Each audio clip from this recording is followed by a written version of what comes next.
so it's Kyosha and welcome back to another video. So as you can tell from the title of today's video, we're going to talk about my reading goals. Did I reach my reading goal last year, and what is my reading goal this year, and sort of kind of what I'm going to be switching up for 2023. So if you guys like my book recommendations, then keep on watching. So we're going to get straight into it. The last time I gave you guys a book update was like in October. So I had my September, what I read, and then my October TBR. So first thing I'm gonna do is go to my good notes. If you guys don't follow me on good notes, follow me on good notes. I mean not good notes, Goodreads.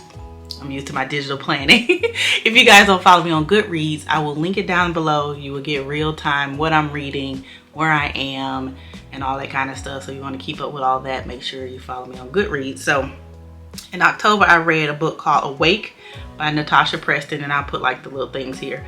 The Fear by Natasha Preston. I was obsessed with Natasha Preston. I think I haven't read all of her books, but because of what's going on this year, don't think I'm gonna pick up any more books until next year, but I will explain that in a minute. Then I read a graphic novel called The Runaway Diary, one called Squad, and one called The Greatest Thing. And then I read The Twin by Natasha Preston. Hey Kiddo was a graphic novel. The Mad Woman Balls was our October book club book of the month, so I read that. And then I read another graphic novel called Fake Blood. Then I read The Thursday Murder Club. So good. Can't wait to read the rest of those. They were really good. They hyped that book up, and for a good reason. And then another graphic novel called Flamer. And the last book I read in October into November was Righteous Prey by Sanford. He's one of my favorite authors. You guys will hear me talking about Lucas Davenport all the time. And then in the month of November, Invisible Girl by Lisa Jewell.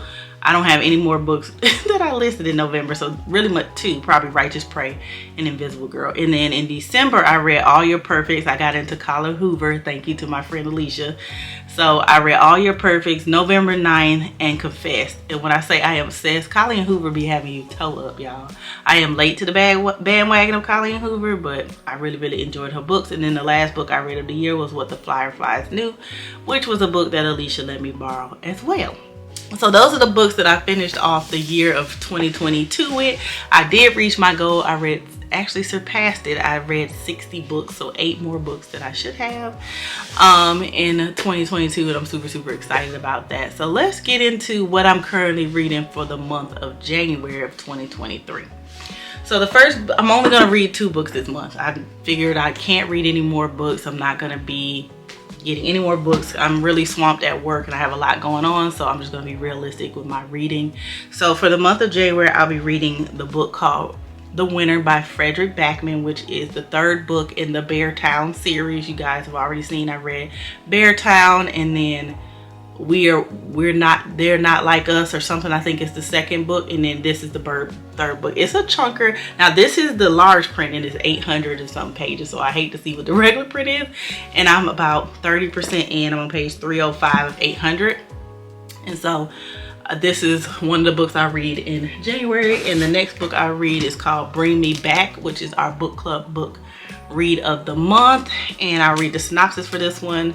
It says, Finn and Layla are young and in love and on vacation. They're driving along the highway when Finn decides to stop at a service station to use the restroom. He hops out of the car, locks the door behind him, and goes inside. When he returns, Layla is gone, never to be seen again. That is the story Finn told the police, but it's not the whole story. 10 years later, Finn is engaged to Layla's sister, Ellen. They share grief over what happened to Layla drew them close, and now they intend to remain together. Still, there is something about Ellen that Finn has never fully understand. His heart wants to believe that she is one of them, even though a sixth sense tells him not to trust her. Then, not long before he and Ellen are to be married, Finn gets a phone call. Someone from his past has seen Layla, hiding in plain sight. There are other odd occurrences, long lost items from Layla's past that keep turning up around Finn and Ellen's house. Emails from strangers who seem to know too much. Secret messages, clues, warnings. If Layla is alive and on Finn's trail, what does she want and how much does she know? So that sounds really good. So those are the 2 books I'm probably going to read for the month of January, just because, like I said, I got a lot going on at work and I really just don't even have time to read at this moment. So I'm going to try to get these 2 in for the month of January. So let's talk about what my reading goals are for 2023 and how I'm going to change up how I read books in 2020. All right, guys, so for 2023, my goal is still to read 52 books. If I read more than 52 books, fine, but I would like to read at least 52 books. And so starting off with the 2 books for January. So we're gonna switch up how we read books in 2023. So if you guys don't know, I am subscribed to this email chain called BookBub. And BookBub is basically a book website where you can sign up and tell them your favorite genres, and what they'll do is they'll send you an email every month with discounted books within your genre or either free books. And so I have been collecting free books from this website for the longest, and I really just have a really hard time reading ebooks or reading books that are not physical. I love to touch my pages and smell the pages and stuff, but I went through my ebooks and I put them all on my spreadsheet here on my iPad, on my MacBook Air.